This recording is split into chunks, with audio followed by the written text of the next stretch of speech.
देश भर में जहां वक्फ को लेके अभी तक नफरत की आग शांत भी नहीं हुई थी, तो उसी आग में घी डालने का काम कर दिया है योग गुरु बाबा रामदेव ने। जी हाँ दोस्तों, योग गुरु बाबा रामदेव ने हाल ही में निकाल दिया है एक नया टर्म, शरबती जिहाद। जहां एक तरफ लैंड जिहाद, लव जिहाद अभी तक खत्म भी नहीं हुआ था, तो अब बाबा रामदेव ने उत्पत्ति कर दी है शरबती जिहाद की। बाबा रामदेव ने अपने बयानों से एक शरबती मिठास में भी नफरती जहर घोलने का काम किया। तो अपने पतंजलि के इस एड शूट के दौरान योग गुरु बाबा रामदेव ने प्रमोशन किया किसका? अपने एक शरबत का, गुलाब शरबत, जिसे हम रूअफ़ज़ा भी कह सकते हैं। लेकिन पतंजलि की ओर से बाबा रामदेव ने रूअफ़ज़ा ना रिलीज करके कह सकते हैं गुलाब शरबत, रूअफ़ज़ा की जगह उन्होंने अपना गुलाब शरबत लॉन्च किया। लेकिन यहाँ पे प्रॉब्लम ये है कि अगर आपको अपने प्रोडक्ट का प्रमोशन करना है तो आप अपने प्रोडक्ट की खूबियां गिनवाइए ना। आप दूसरे प्रोडक्ट की बुराई कर रहे हैं, और वो भी बुराई ऐसी वैसी नहीं। अगर एक बार को ये बुराई उसकी न्यूट्रिशियस वैल्यू या उसकी क्वालिटी को लेकर होती तो एक बार को समझ में आता, लेकिन बुराई भी धर्म के आधार पे। जी हाँ दोस्तों, पहेलियों को ज्यादा ना बुझाते हुए मैं आपको सीधे बताती हूँ कि योग गुरु बाबा रामदेव ने हमदर्द, जो कि एक बहुत पुरानी लमसम 1906 के आसपास एस्टेब्लिश्ड एक यूनानी कंपनी थी हमदर्द, और उसी हमदर्द का रुआवजा आप और हम बचपन से पीते आए हैं। वो इस वीडियो के दौरान कहते क्या है कि भाई आप ये जो हमदर्द का रुआवजा पीते आए हैं, हमदर्द का जो रुआवजा है, इसे पीना बंद कर दें। इसका कारण ये, क्योंकि हमदर्द एक मुस्लिम द्वारा एस्टेब्लिश्ड कंपनी है। ये हमदर्द जो ऑर्गेनाइजेशन है, ये जो हमदर्द कंपनी का जो रुआवजा है, वो एक मुस्लिम ऑर्गेनाइजेशन के माध्यम से चलाया जाता है। एक मुस्लिम ऑर्गेनाइजेशन या एक मुस्लिम कंपनी इस रुआवजा को तैयार करती है। तो अगर आप इनकी कंपनी का, एक मुस्लिम कंपनी का रुआवजा पीते हैं, तो आप इस तरीके से उनके मदरसों और उनके मस्जिदों को बनाने में मदद करते हैं। लेकिन अगर आप पतंजलि का रुआवजा, या हम कह सकते हैं पतंजलि का अगर आप गुलाब शरबत खरीदते हैं, तो आपका जो ये डोनेशन है या ये जो पैसा है, जब गुलाब शरबत खरीदेंगे तो ये पैसा पतंजलि या आयुर्वेदिक इंस्टीट्यूट्स बनाने में काम आएगा। इतना नफरती बयान, पहले आप एक बार ये वीडियो सुनिए। प्रहार, जहर। दूसरी तरफ शरबत के नाम पर एक कंपनी है जो शरबत तो देती है, लेकिन वो शरबत से जो पैसा मिलता है उससे मदरसे और मस्जिदें बनवाती। ठीक है, उनका मजहब है, लेकिन आप यदि वो शरबत पिएंगे तो मस्जिद और मदरसे बनेंगे। और पतंजलि का गुलाब का शरबत पीते हैं आप, ये शरबत पिएंगे आप तो गुरुकुल बनेंगे, आचार्य कुलम बनेगा, पतंजलि विश्वविद्यालय, भारतीय शिक्षा बोर्ड आगे बढ़ेगा। इसलिए मैं कहता हूँ ये शरबत जिहाद भी, जैसे लव जिहाद, वोट जिहाद चल रहा है ना, ऐसे शरबत जिहाद भी चल रहा है। तो लो, आपको इस शरबत जिहाद से बचाना है तो सब तक ये हमदर्द का रुआवजा कोई एक दो दिन पुराना ब्रांड नहीं है। इस कंपनी को पिछले 100 सालों से एक बेहतर क्वालिटी का रुआवजा बनाने का क्रेडिट जाता है। हम सब बचपन से ये रुआवजा पीते आ रहे हैं। ये रुआवजा करीब 100 साल पुराना है। 1906 के दशक से चला आ रहा ये रुआवजा हकीम अब्दुल हमीद और हकीम हफीज अब्दुल मजीद द्वारा बनाया गया था।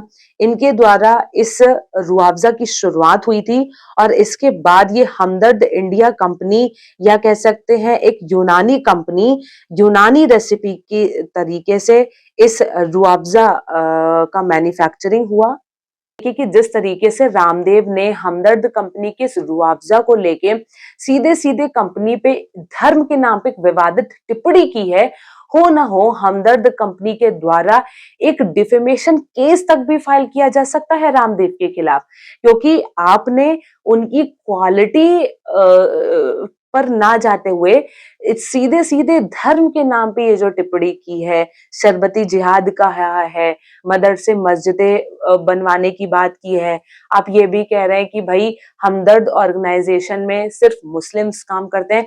इस तरीके की ये जो चीजें हैं, ये बेहद कह सकते हैं भ्रांति फैलाने वाली हैं।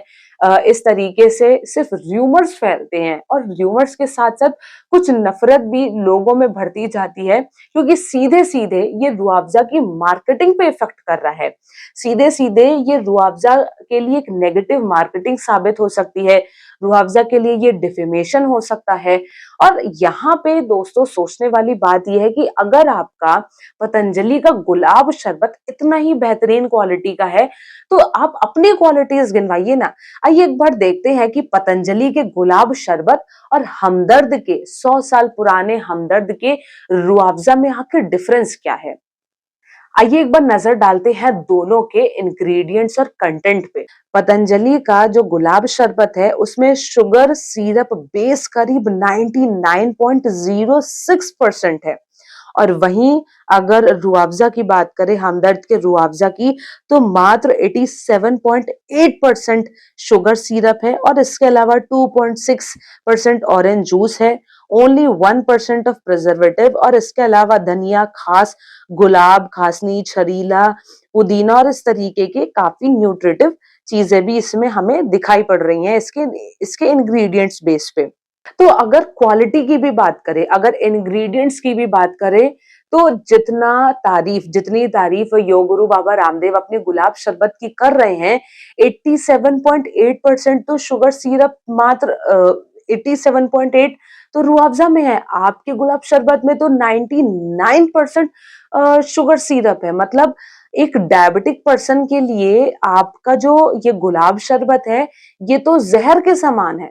ऑब्वियस सी बात है, करीब 10 से 12% आपका शुगर सिरप जो कंटेंट है, वो रुआवजा की तुलना में करीब 10% ज्यादा है। योग गुरु बाबा रामदेव आज जो एक 100 साल पुरानी कंपनी के प्रोडक्ट पे इतना मजे मजे में उंगली उठा रहे हैं, वो भी धर्म के नाम पे, शायद बाबा रामदेव अपने दिन भूल गए हैं कि किस तरीके से उन्होंने जनता को गुमराह करने का काम किया था, और उसके लिए सिर्फ जनता नहीं बल्कि सुप्रीम कोर्ट की भी फटकार रामदेव को सहनी पड़ी थी।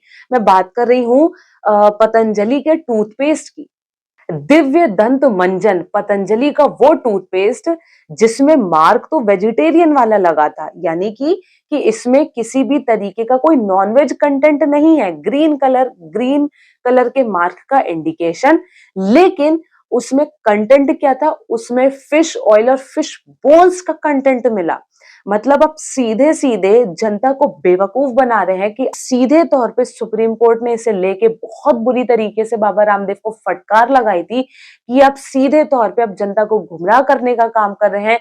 और ना केवल इतना ही, आपको याद होगा कोरोना के टाइम पे किस तरीके से बाबा रामदेव ने तमाम कोरोना में काम करने वाले डॉक्टर्स की दवाई को, डॉक्टर्स के इफेक्ट को, एलोपैथी को सीधे बॉयकॉट करने के लिए कह दिया था, और कहा था कि आप तो कोरोनिल का इस्तेमाल करिए। तरीके के फालतू के ट्रीटमेंट्स बता के इन्होंने किस तरीके से हमारे डॉक्टर्स को डिफेम करने की कोशिश की थी। रुआवजा को लेके, हमदर्द कंपनी के रुआवजा को लेके एक बहुत ही भ्रमित करने वाला विवादित टिप्पणी की है। इसे लेके कई यूजर्स ने भी अपनी अपनी प्रतिक्रियाएं दी हैं।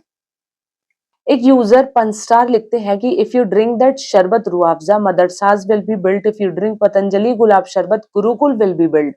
लाला रामदेव, सीधे इस यूजर ने बाबा रामदेव को लाला रामदेव कह दिया है, who is using Islamophobia as a legit marketing strategy to build a business empire. तो ये जो पुंस्टार करके ये यूजर है, ये सीधे बाबा रामदेव को लाला रामदेव कहते हैं, और कहते हैं कि ये वही लाला रामदेव है जो इस्लामोफोबिया को एक अपनी मार्केटिंग स्ट्रैटेजी की तरह यूज कर रहे हैं, और कह रहे हैं कि अगर आप रुआवजा पिएंगे तो आप मदरसे बनवाएंगे, और अगर आप पतंजलि का गुलाब शरबत पिएंगे तो आप गुरुकुल बनवाएंगे। वहीं सिद्धार्थ नाम के यूजर कहते हैं कि Ramdev is now playing the Hindu Muslim card just to sell Roohafza. Ramdev अपने रुआवजा को बेचने के लिए भी अब हिंदू मुस्लिम कार्ड खेल रहे हैं। Yes, Patanjali launched a new sharbat. Instead of talking about taste or quality, he is calling it a Hindu drink. सीधे तौर पे सिद्धार्थ ये कहते हैं कि अगर आपने गुलाब शरबत इंट्रोड्यूस भी किया है तो आप उसकी क्वालिटी या टेस्ट पे बातचीत करिए ना, आप अपनी प्रोडक्ट की मार्केटिंग के लिए दूसरे प्रोडक्ट को क्यों डिफेम कर रहे हैं। तरीके से मार्केटिंग के नाम पे आपने नफरती एजेंडा को फैलाने की कोशिश की। आपने मार्केटिंग में भी धर्म को बीच में लिया, धर्म को बीच में आपने इस्तेमाल करते हो अपने नफरत फैलाने की काम की।